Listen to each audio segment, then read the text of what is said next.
1994. Il faisait sombre, de sorte que personne n'a remarqué les deux silhouettes ouvrant les sorties de secours d'un complexe de dômes en verre situé en Arizona et connu sous le nom de Biosphère 2. Elles étaient déterminées à libérer 7 personnes enfermées à l'intérieur depuis 1 mois, risquant leur vie au nom de la science. La mission a été un succès, mais on les a accusés de violation de propriété et de vandalisme. Les vandales étaient Abigail Alling et Mark Van Tillo. Ils faisaient partie des 8 premiers malheureux à vivre dans cet endroit comme des cobayes. Et ils ne voulaient pas que d'autres subissent les mêmes horreurs qu'ils avaient vécues. 150 millions de dollars ont été dépensés pour déterminer si les humains pouvaient y créer des conditions de vie convenables sur d'autres planètes, comme Mars. Pour ce faire, les scientifiques ont construit un mini-monde avec plus de 3000 espèces de plantes et d'animaux. La Biosphère 2 était un habitat de 12 000 mètres carrés, complètement isolé, doté de sa propre mini-forêt tropicale, d'une plage privative avec un récif de corail, d'une petite savane, d'un marais, et même d'un bout de désert. Entre 1991 et 1993, rien n'a pu entrer ou sortir de cet endroit. Le groupe de 8 personnes enfermées à l'intérieur se nommait les Biosphériens et portaient des combinaisons assorties à la manière de Star Trek, cultivant leur propre nourriture et respirant leur propre air. Tout a débuté avec de grands espoirs et un petit déjeuner digne d'un hôtel 5 étoiles. Mais les choses ont pris un tournant plus sombre au fil des mois. Toute l'équipe mourait de faim et virait à l'orange. Dans la Biosphère 1, qui est notre bonne vieille Terre, vous pouvez commander une pizza en 2 minutes. Mais à l'intérieur de la Biosphère 2, il leur aura fallu 4 mois interminables pour préparer une margherita. Ils ont dû récolter du blé pour la pâte et traire des chèvres pour le fromage. L'objectif était d'être complètement autosuffisants, et ils sont devenus une partie intégrante de leur atmosphère, littéralement.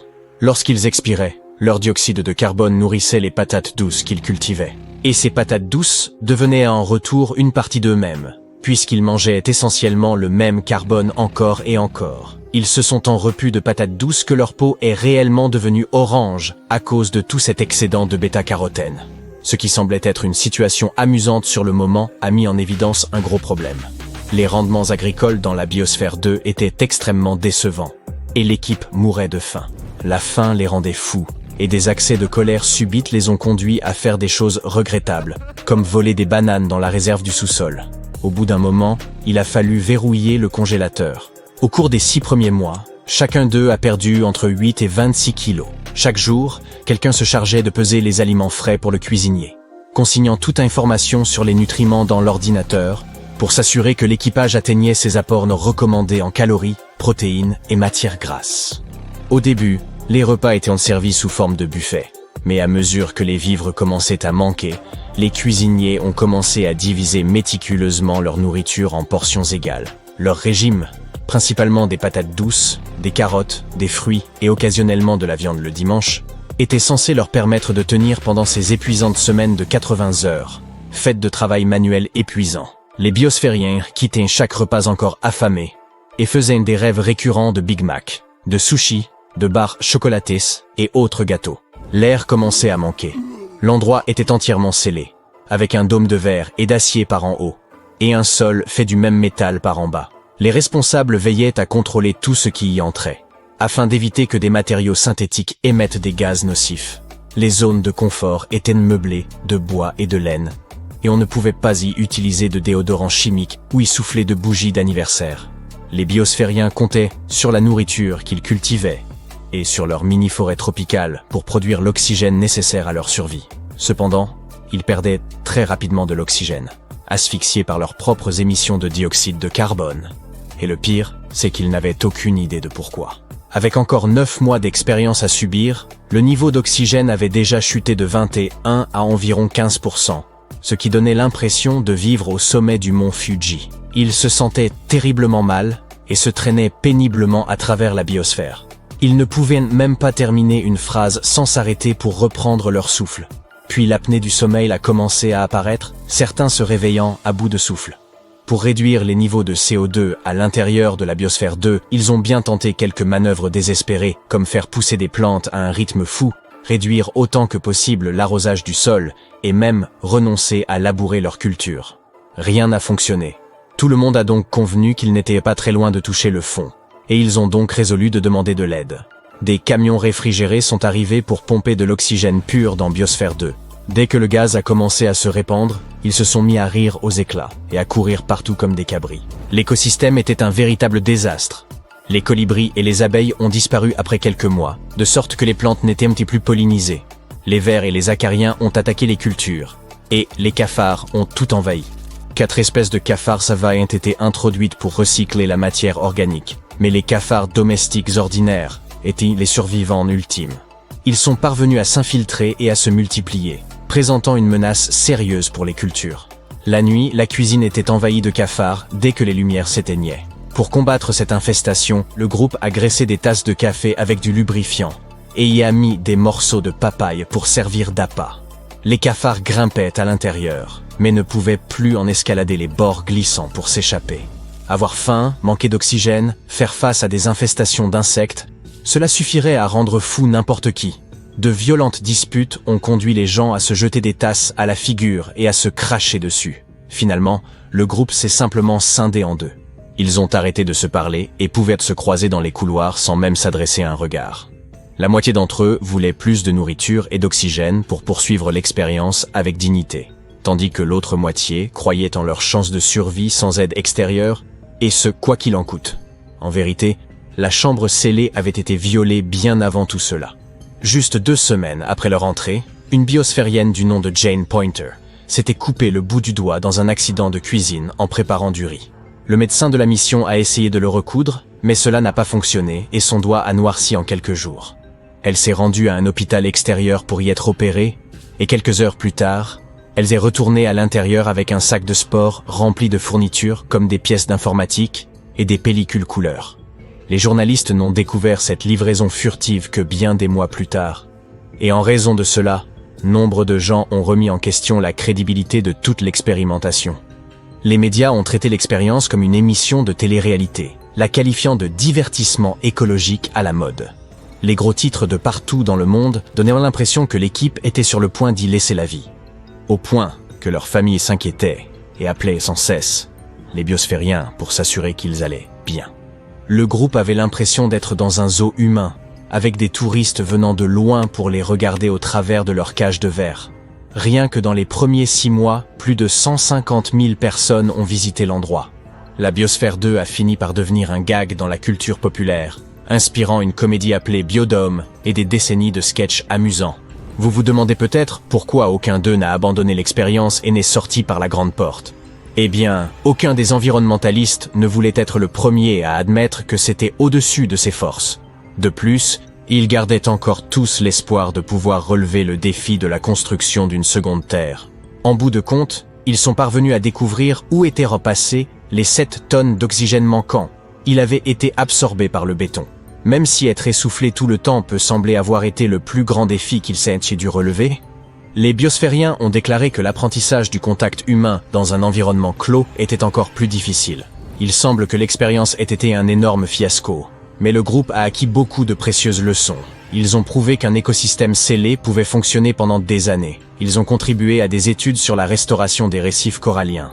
Et leur ferme a montré qu'un rendement élevé et un recyclage complet des nutriments pouvaient être atteints sans l'aide de produits chimiques. Au cas où vous vous le demanderiez, ça n'a pas été la fin du complexe de verre. La seconde mission à l'intérieur de la Biosphère 2 a eu lieu en mars 1994. Maintenant, vous pouvez retourner au début de la vidéo pour comprendre comment ça a pu se passer pour eux.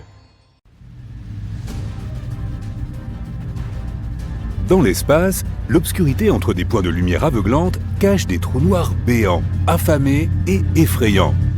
Leur obscurité complique la tâche d'obtenir des informations détaillées sur ces monstres de l'espace qui incombent aux astronomes. Lorsqu'une étoile puissante et massive atteint la fin de sa vie, elle ne peut pas s'évanouir dans le néant. L'un des scénarios les plus probables est que l'étoile arrivera à court de son combustible nucléaire. Puis, dans un éclair de lumière, elle s'effondrera sous sa propre gravité. Si l'étoile était assez grande, elle se transformera alors en un trou noir. Il existe un type hypothétique de trou noir appelé primordial. Les scientifiques n'ont jamais eu la preuve réelle de leur existence. Ces trous sont incroyablement vieux et relativement petits, selon les normes d'un trou noir bien sûr.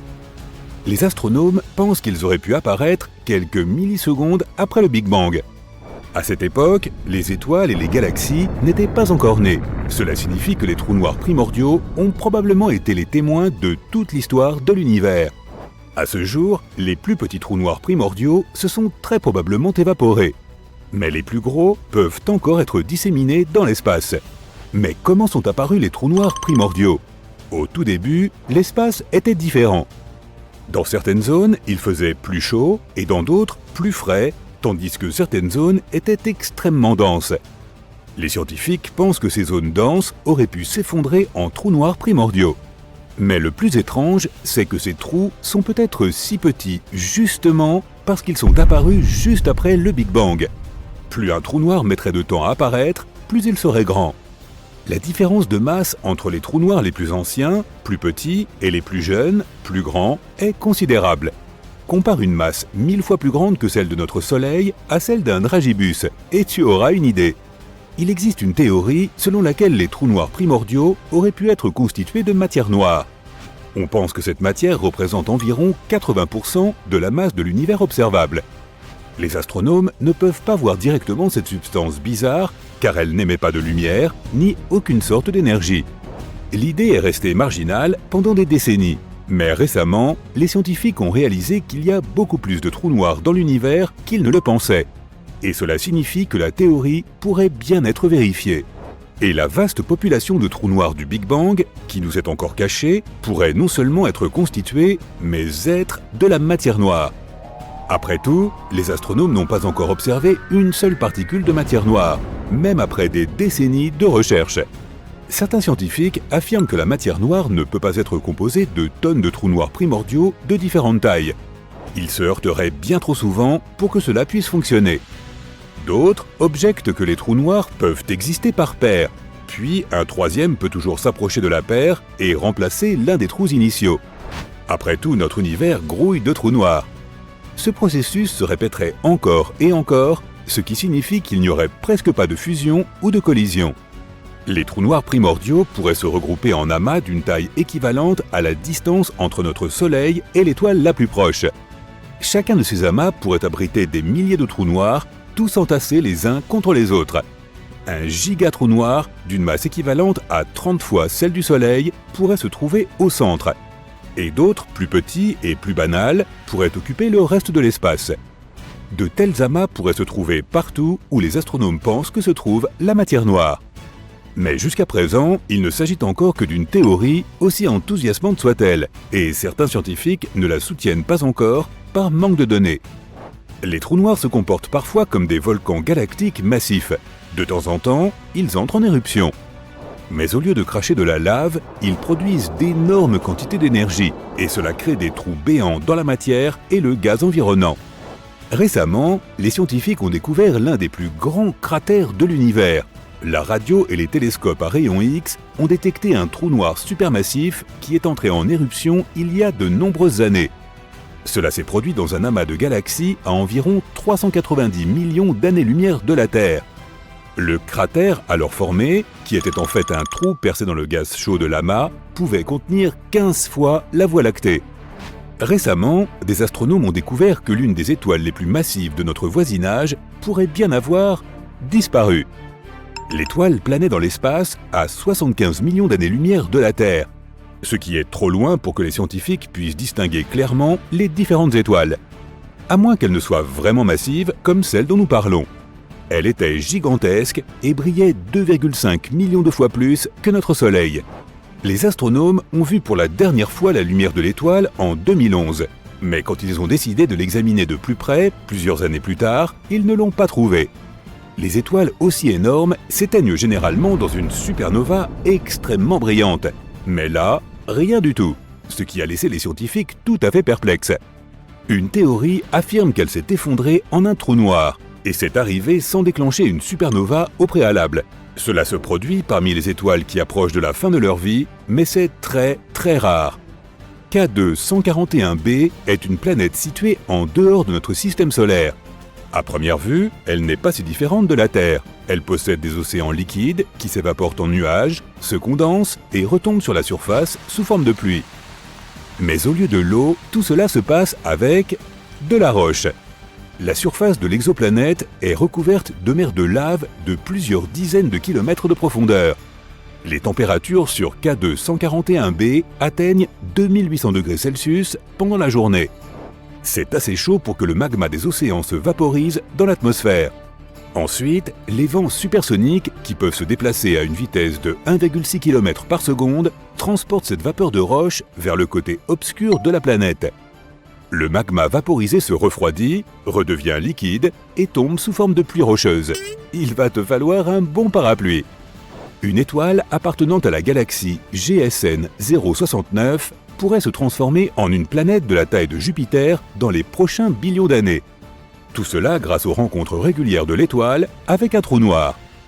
Tout d'abord, les astronomes ont remarqué des éclats de rayons X bizarres. Ils étaient très brillants et se produisaient toutes les 9 heures.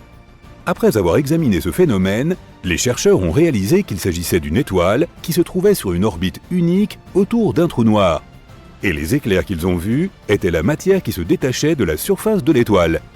Ce phénomène se produisait chaque fois que l'étoile passait devant son hôte. Au cours de millions d'années, le trou noir a déjà transformé la géante rouge en naine blanche, et le processus ne va pas s'arrêter de sitôt. Les astronomes ont récemment découvert des traces de phosphine dans l'atmosphère de Vénus. Sur Terre, ce gaz incolore et inflammable se trouve souvent à proximité de microbes. C'est pourquoi une nouvelle théorie affirme qu'il pourrait y avoir de la vie sur Vénus.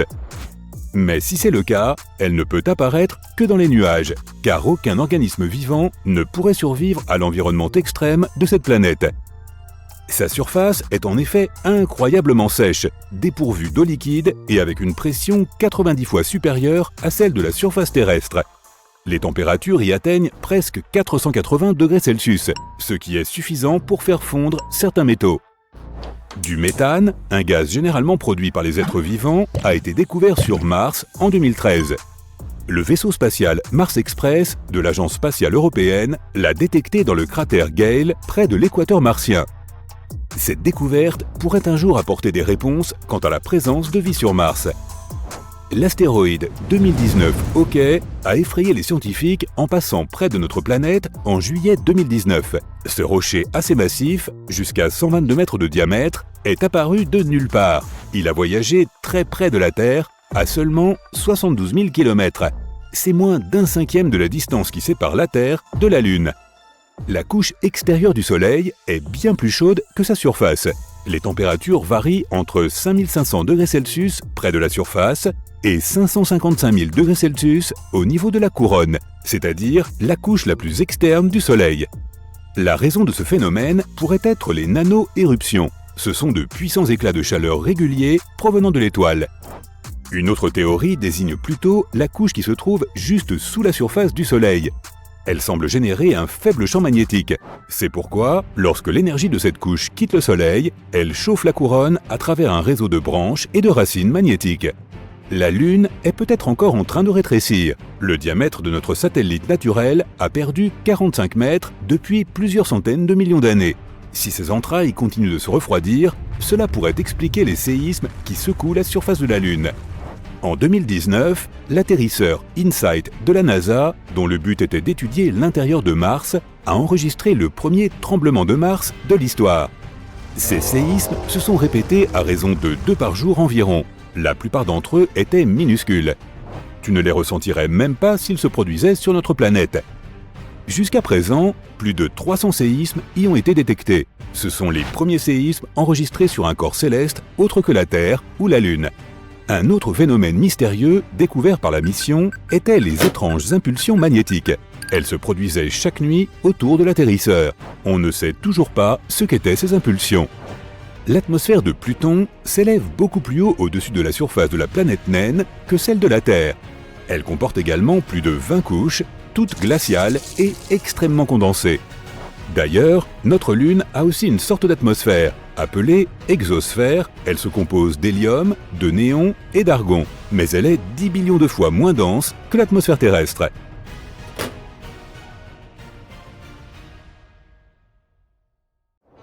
Si la théorie du multivers s'avère exacte, notre réalité n'est pas la seule à exister. Ce qui semble aussi fascinant que terrifiant, n'est-ce pas? Bon, mais tous les scientifiques ne sont pas d'accord avec ce concept vertigineux. Et soyons honnêtes, établir un quelconque contact avec ces univers parallèles semble aussi probable que de gagner à la loterie tout en faisant du monocycle. Mais accrochez-vous bien, car ce concept étrange ne se limite plus au seul domaine de la fiction. Croyez-le ou non, un tas de théories soutiennent l'existence de ces univers parallèles. Et laissez-moi vous dire que c'est un sujet qui suscite pas mal de débats au sein de la communauté scientifique. Imaginez plutôt ceci, l'univers dans lequel nous vivons est d'une immensité qui défie l'entendement. On parle ici de milliards, d'aucuns diraient même de milliers de milliards, de galaxies en mouvement, chacune regorgeant d'un nombre presque incalculable d'étoiles. Certains chercheurs qui étudient la forme de l'univers suggèrent que son diamètre pourrait s'étendre sur près de 7 milliards d'années-lumière. D'autres avancent qu'il pourrait même être infini. Pourrait-il exister encore autre chose? Eh bien, il y a des théories scientifiques qui explorent la possibilité que des univers existent aux côtés, au-delà, ou même en reflet d'une autre. Ces intrigantes hypothèses de multivers et de mondes parallèles se mêlent souvent à d'autres concepts scientifiques plus familiers comme le Big Bang, la théorie des cordes et la mécanique quantique. Pour que nous puissions comprendre ce qui se trouve là-bas, nous devons nous rapporter à des notions dont nous sommes un peu plus certains, n'est-ce pas? Remontons l'horloge cosmique d'environ 13,7 milliards d'années. Tout ce que nous sommes capables d'observer aujourd'hui était comprimé en une minuscule singularité. Puis, si la théorie du Big Bang dit vrai, il y a eu un grand boom. L'univers s'est étendu partout à une vitesse supérieure à celle de la lumière, le tout en moins d'une seconde. La manière dont il serait né a amené certains chercheurs à réfléchir à l'existence de plus d'un univers.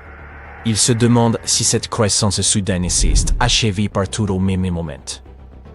Alors que cette expansion semble se limiter à l'univers observable, l'inflation cosmique pourrait encore se poursuivre dans d'autres recoins mystérieux du cosmos. Certains physiciens théoriques prétendent que lorsque l'inflation s'achève à un endroit, un nouvel univers en forme de bulle se formerait quelque part. Mais voilà le hic, vous ne pouvez pas simplement sauter d'une bulle à l'autre comme des touristes intergalactiques. Ces univers distincts se dilateraient indéfiniment, et leurs bords s'éloigneraient de nous plus vite que la lumière ne peut voyager. Et c'est là que les choses deviennent encore plus déroutantes. Mettons que nous parvenions d'une manière ou d'une autre à atteindre le bord de notre bulle locale, et que nous rencontrions l'univers suivant. Eh bien, ces mêmes physiciens mentionnent que l'univers voisin pourrait varier du tout au tout. Les lois de la physique pourraient y être complètement différentes, ce qui en ferait un endroit des plus étranges. Suivant la même idée, certains disent que dans ce vaste multiverse fait de boules, il pourrait y avoir d'autres formes de vie semblables à la nôtre. Le problème, c'est que nous éloignons d'elles à chaque instant qui passe, et que nos chemins ne se croiseront jamais. D'autres chercheurs tentent d'établir un lien entre ces univers parallèles et la mécanique quantique. Il s'agit essentiellement des mathématiques complexes qui régissent de minuscules particules. Selon cette mécanique, ces particules pourraient exister dans plusieurs états à la fois. On appelle cela la fonction d'onde, qui recèle toutes les options les plus folles. Mais il y a un bémol. Lorsque nous observons ces particules, nous ne voyons jamais qu'un seul résultat. C'est comme si l'univers ne cessait de jouer à cache-cache avec nous. Il existe également une théorie, appelée théorie des mondes multiples, qui dit que chaque fois que nous observons un résultat, un autre univers apparaîtrait où un résultat différent se serait manifesté. Ainsi, notre univers se comporterait comme un arbre gigantesque, se ramifiant constamment en d'innombrables versions de lui-même. Ces univers alternatifs ne peuvent pas se rencontrer. Et vous ne sauriez donc jamais s'il n'y a pas un tas d'autres vous, vivant des vies légèrement, voire totalement différentes. Cette théorie des mondes multiples est pour le moins audacieuse et aussi difficile à prouver qu'à réfuter. Ce qui est tout, sauf idéal pour la science, car les scientifiques ont besoin de tester et d'éprouver leurs idées. Mais s'il y a un espace infini là-bas, pourquoi n'y aurait-il pas également d'univers infini ? Essayez d'imaginer l'univers comme une immense aire de jeu cosmique. Des spécialistes pensent que s'il est effectivement sans fin, alors il n'y a qu'un nombre limité de façons dont ces composants peuvent s'agencer. En bout de compte, ils doivent forcément répéter certains schémas. Si cela est vrai, alors il est possible qu'il y ait quelque part une autre version de vous, vivant exactement la même vie, y compris ce que vous avez mangé la veille au petit déjeuner. Avons-nous déjà eu la moindre preuve de l'existence de ces prétendus univers parallèles? Eh bien, certains disent que oui. Avez-vous déjà entendu l'histoire du mystérieux homme de Taured? C'est l'histoire d'un homme qui s'est retrouvé dans un aéroport japonais et affirmait venir d'un pays totalement inconnu, baptisé Taured. Certains pensent que cet homme était un voyageur temporel, tandis que d'autres y voient la preuve qu'il venait d'un univers diamétralement différent. Aussi tentant qu'il puisse être de croire à cette histoire, le problème est ce lieu appelé Taured. Il y a une raison pour laquelle vous n'en avez jamais entendu parler. C'est qu'il n'y a pas de Taured sur la carte. Que ce soit de nos jours ou dans les années 50, lorsque tout cela est censé s'être produit. Après l'incident à l'aéroport, l'homme s'est tout simplement volatilisé un jour après son arrivée au Japon. Pouf, disparu à tout jamais. Revenons à ce jour fatidique de juillet 1954, où l'homme de Taured est censé avoir atterri à Tokyo. On l'a décrit comme un homme barbu, s'exprimant en français. Rien de très extravagant jusqu'ici, n'est-ce pas? Mais en fonction de qui raconte l'histoire, les choses commencent à diverger un peu. Selon une version, quand l'homme a donné son passeport afin qu'il soit tamponné, l'officier japonais n'en a pas cru ses yeux. Bien qu'il ait pu sembler authentique, le pays indiqué de Taured n'était connu de personne, pas plus de l'officier que des autres fonctionnaires. Naturellement, on a convié le visiteur à un petit interrogatoire. Dans une autre version, l'homme aurait annoncé de but en blanc qu'il venait de Taured et montré son passeport quand personne ne l'a cru. Notre homme de Taured a ensuite cherché à convaincre les autorités que sa patrie existait bel et bien. D'après lui, Taured se serait situé quelque part entre la France et l'Espagne et aurait existé depuis près de 1000 ans. Pour le prouver, il aurait même pointé sur la carte une région correspondant à la principauté d'Andorre. Évidemment, le mystère n'a fait que s'épaissir. Les autorités ont donc décidé de placer l'homme en détention, soupçonnant qu'il pourrait y avoir anguille sous roche.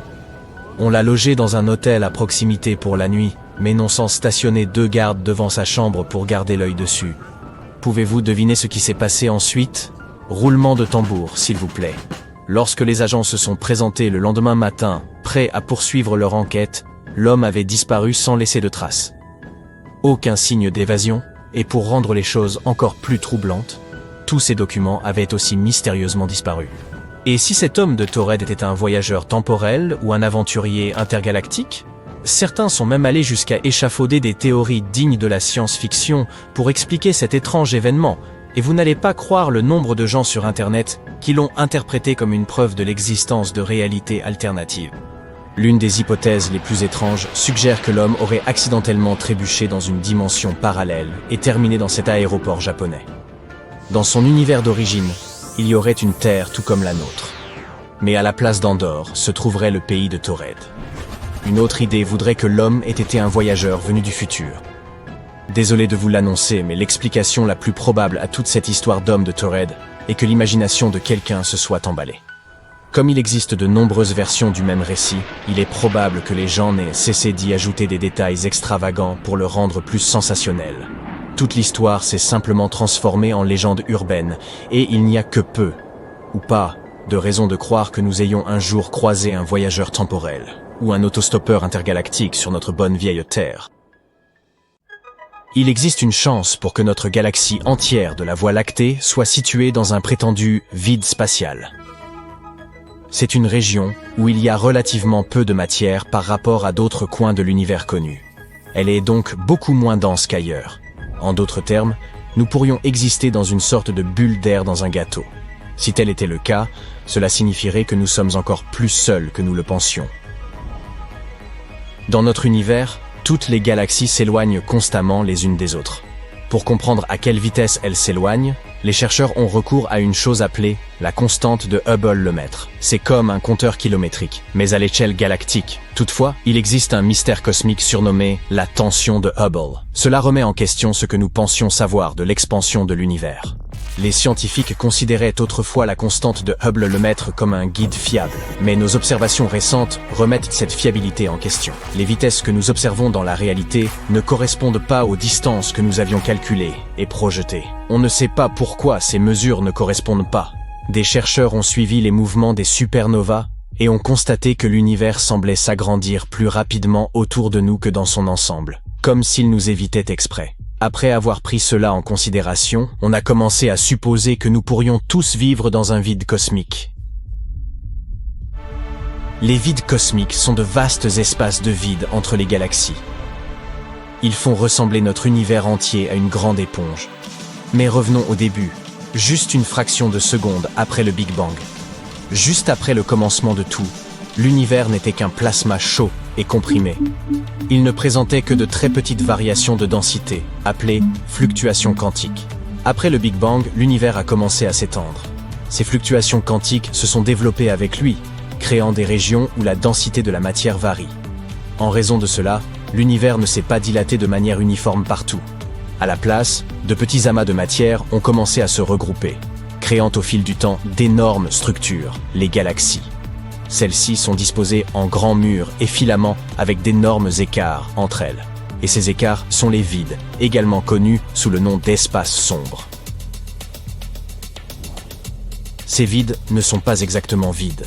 Ils recèlent en réalité plus de 15% de la quantité de matière que l'on trouve en moyenne dans l'ensemble de l'univers. Ils contiennent encore du gaz, de la poussière, de la matière noire, et même des étoiles et des galaxies. Cependant, ils ont une densité de matière très inférieure à celle des régions où se concentrent les galaxies, environ 1/10 de celle-ci. C'est pourquoi nous les considérons comme pratiquement vides. En général, leur diamètre varie de 30 à 300 millions d'années-lumière. C'est une distance énorme, même à l'échelle spatiale. Pour comparaison, la plupart des planètes et des nébuleuses que nous avons découvertes jusqu'à présent se situent à des centaines et plus rarement à des milliers d'années-lumière de nous. Dans le cas des vides galactiques, si vous étiez au milieu de l'un d'eux, vous ne verriez qu'une obscurité apparemment éternelle. Les étoiles les plus proches qui seraient tellement éloignées qu'elles vous seraient presque invisibles. Certains d'entre eux sont particulièrement vastes. Ils sont connus sous le nom de supervides. Le plus grand connu a été baptisé de manière très inspirée, le vide géant. Il est si grand qu'il nous est impossible de le concevoir, à une distance d'1,5 milliard d'années-lumière et avec un diamètre d'1 à 1,3 milliard d'années-lumière. Oui, c'est essentiellement un immense vide obscur. Mais même cet immense vide n'est pas entièrement creux. Le vide géant abrite 17 amas de galaxies différentes dans son étendue. Toutefois, ce n'est peut-être pas le plus grand vide de notre univers. Il existe également une chose appelée le point froid. C'est une zone inhabituellement grande et froide de notre univers que nous avons observée au moyen de micro-ondes. Elle ressort vraiment sur la carte de notre cosmos avec ses températures étonnamment basses. Et les scientifiques ont passé de nombreuses années à essayer de comprendre de quoi il s'agit. En 2015, des scientifiques ont suggéré que cet endroit pourrait être un supervide et probablement le plus grand jamais découvert. Faisant preuve d'encore plus d'originalité avec celui-ci, ils l'ont surnommé le Grand Vide. Si tout cela est avéré, cet endroit serait un vide d'environ 1,8 milliard d'années-lumière de diamètre, environ 1000 fois plus grand que les vides typiques. Tout le monde ne pense pas que ce soit possible, de sorte que les chercheurs continuent de débattre à son sujet. Il existe une autre théorie intéressante sur cet endroit. Un chercheur a suggéré qu'il pourrait être une trace de notre collision avec un monde parallèle. C'est une hypothèse assez audacieuse, mais malheureusement, il n'existe actuellement aucun moyen pour nous de la confirmer ou de la réfuter avec nos technologies actuelles. En tout cas, à mesure que l'univers s'étend, ces vides grandiront et les parois reliant les amas galactiques s'étireront et se rompront. Finalement, les vides fusionneront, laissant ces amas de galaxies liés par la gravité comme des îlots dans un vide grandissant. En d'autres termes, tôt ou tard, le grand vide englobera tout dans notre univers. Eh bien, il s'avère que nous pourrions être une rare exception au sein d'un super vide, qui ne représente que 15% de la matière totale. Ceci expliquerait pourquoi nous sommes entourés de relativement peu de galaxies. Cette découverte, si elle est avérée, remet en question le modèle standard de la cosmologie que nous avons créé sur la base des travaux d'Albert Einstein. Cela signifierait que la gravité en général se comporte différemment de ce à quoi nous nous attendions. Selon le modèle standard, une sous-densité aussi significative ne devrait pas exister. En raison de cela, les scientifiques vont devoir considérer et explorer cette idée en profondeur. Elle pourrait bien remettre en question les bases mêmes de notre compréhension de la physique. Les scientifiques l'ont appelé le vide KBC. Et cette découverte pourrait receler des indices capables d'expliquer le paradoxe de Fermi. Peut-être que dans cette partie spécifique de l'univers, où nous nous trouvons, la probabilité que la vie intelligente se développe quelque part à proximité est extrêmement faible. Peut-être que tous les êtres doués de conscience se trouvent quelque part au-delà de notre supervide. Mais cela ne signifie pas que nous devrions perdre espoir, ou que la vie quelque part à proximité soit impossible. En fait, la vie dans l'univers pourrait être beaucoup plus commune que nous ne le pensions auparavant. Nous savons que les planètes internes, comme Mercure et Vénus, sont inhospitalières en raison de leurs conditions extrêmes.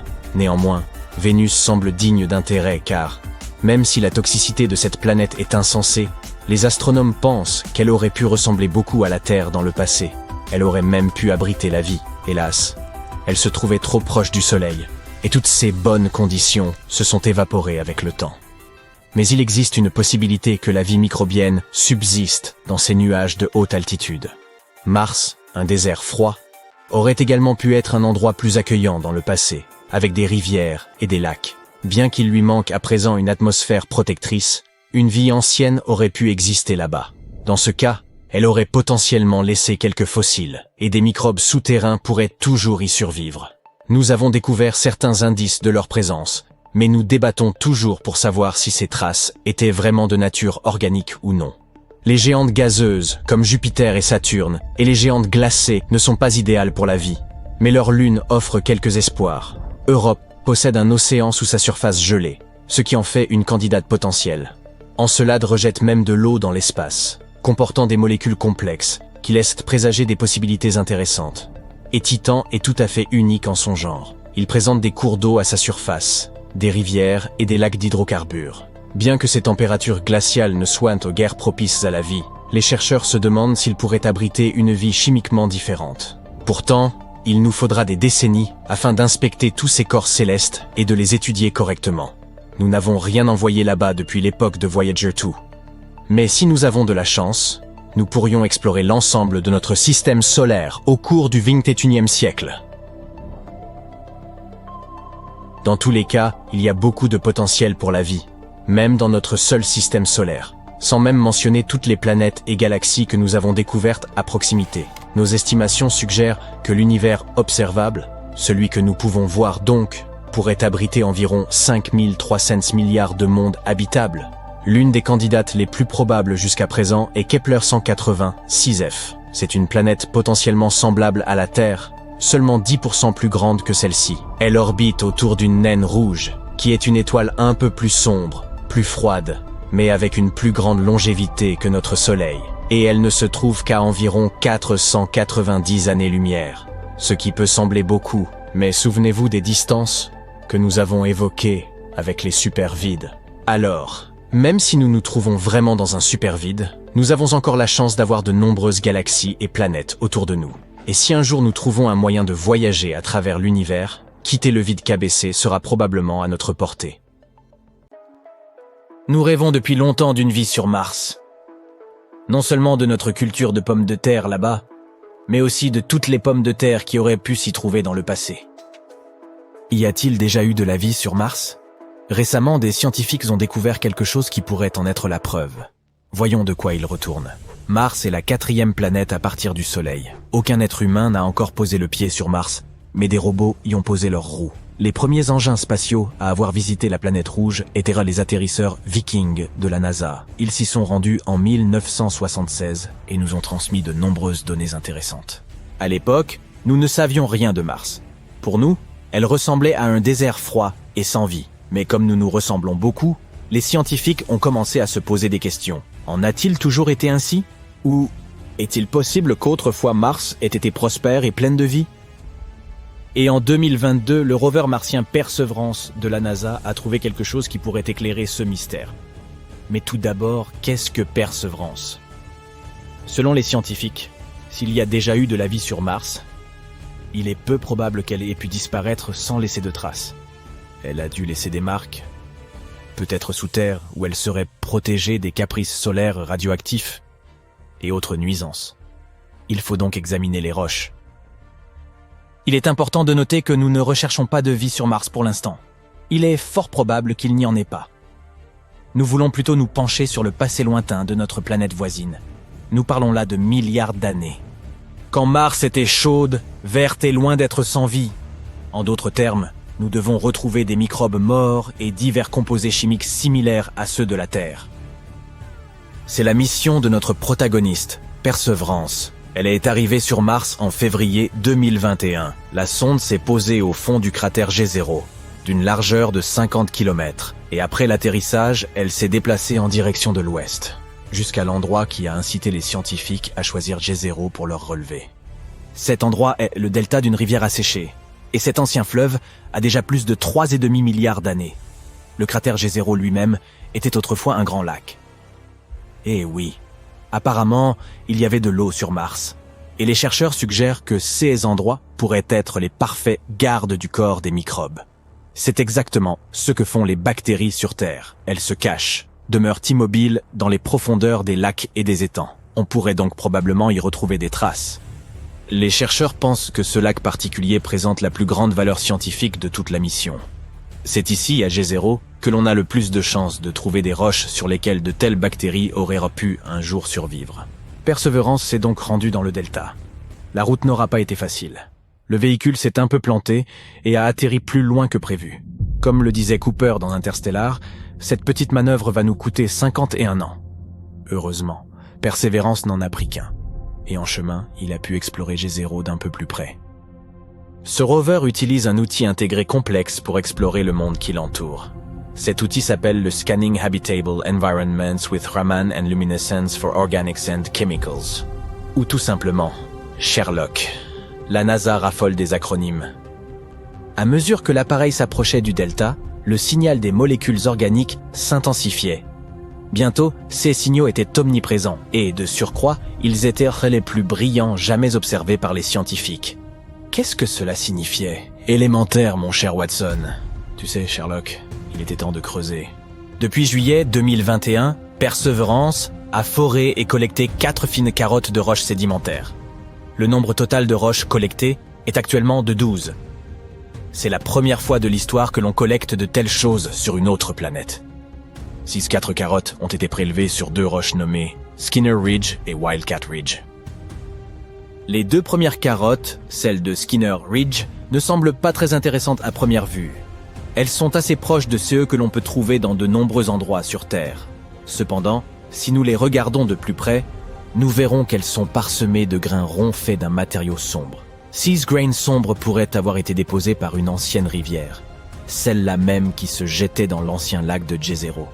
Il est possible que la rivière les ait apportés d'endroits situés à des centaines de kilomètres du cratère.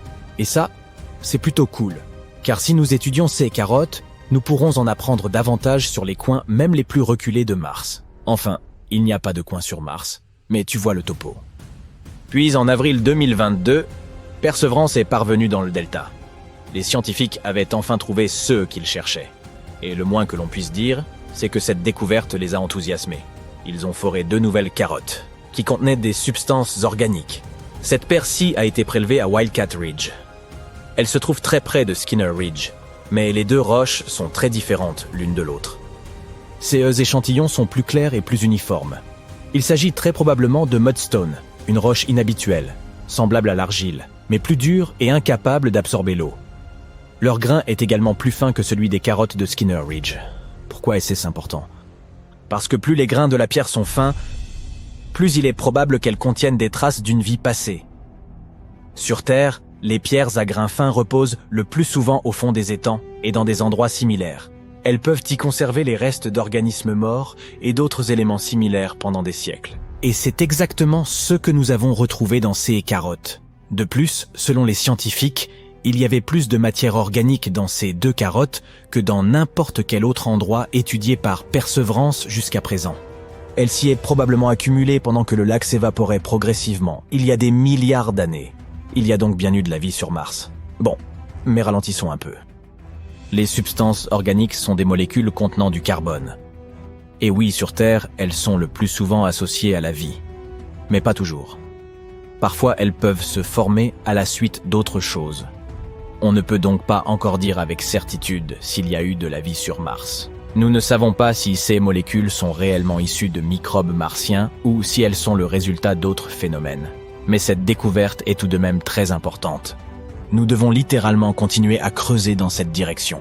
Pour en savoir plus sur cette matière organique, les scientifiques doivent prélever quelques échantillons supplémentaires de roches à grains fins. Il serait également intéressant d'étudier les matériaux qui se trouvent autour de ces anciens réservoirs. Perseverance s'est déjà déplacée vers une autre région, un endroit portant le doux nom d'Enchanted Lake. À présent, elle doit y chercher des choses similaires et elle continuera également d'étudier le lac G0. Enfin, Perseverance montera jusqu'au sommet du delta, puis continuera à explorer les sites anciens aux abords du cratère. Quelque temps avant la fin de l'année 2022, Perseverance disposera probablement de 6 échantillons, ou plus de ces carottes martiennes. Malheureusement, ces outils, bien que complexes, sont assez limités, et ces données ne suffiront pas à elles seules à nous donner une image complète. C'est pourquoi la NASA prévoit d'envoyer d'autres engins spatiaux à G0 dans les années à venir. En collaboration avec l'Agence spatiale européenne, elle travaille sur la prochaine mission robotique, baptisée Mars Sample Return. Le nom parle de lui-même. Ces appareils arriveront et emporteront toutes les éprouvettes du vieux prospecteur Perseverance. Ensuite, ces échantillons seront livrés sur Terre, mais pas par la poste. Puis, les scientifiques pourront les analyser dans des laboratoires de pointe.